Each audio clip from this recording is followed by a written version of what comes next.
Welcome everybody to the channel where we love HeroClix so much that we try to make it better. And today we are going to be talking about square trees, the only type of tree it turns out that'll fit on a HeroClix board.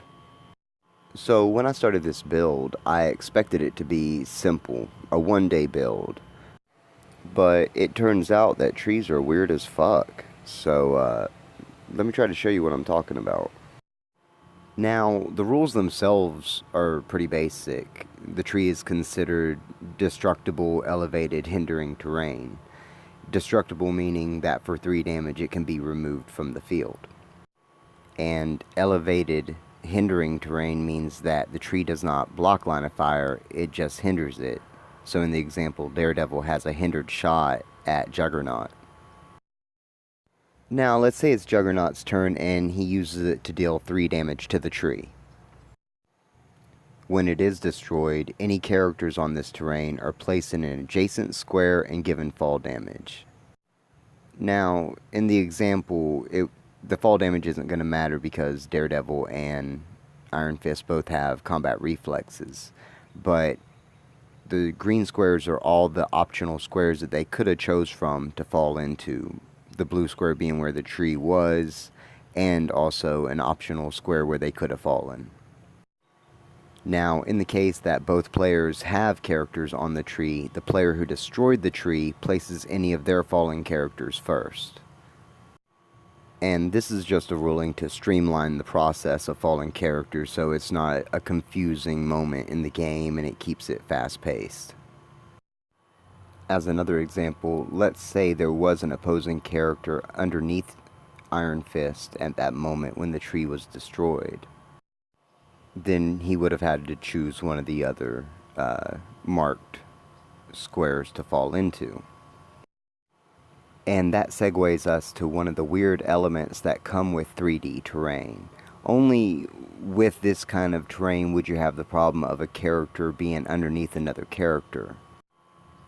So, follow me on this tangent. HeroClix is pretty much like chess.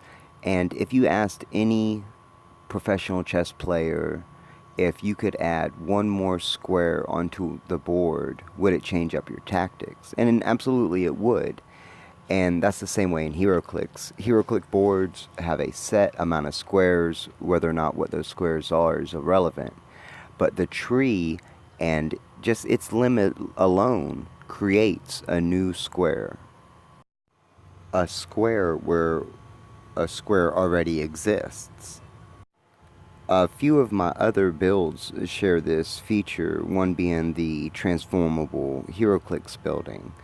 The balconies and the platforms add squares where there already is squares. My point is that this is an element that you're never going to get on a basic bitch HeroClix map. Now, here's the odd duck mechanic of all this. To make the tree have a nice flourish top, I couldn't go with a 3x3 square spread because that would be too wide. It covered up too much of those next 2 squares beneath it. So what I ended up doing was converting that 1 square base tree into a flourish 4 square top, but this puts them off center. So essentially what the build's doing is turning 1 square into 4 squares and generating 3 new squares.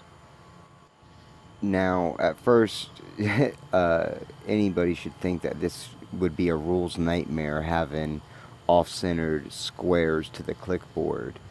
But I am a stickler for not having overly complicated rules.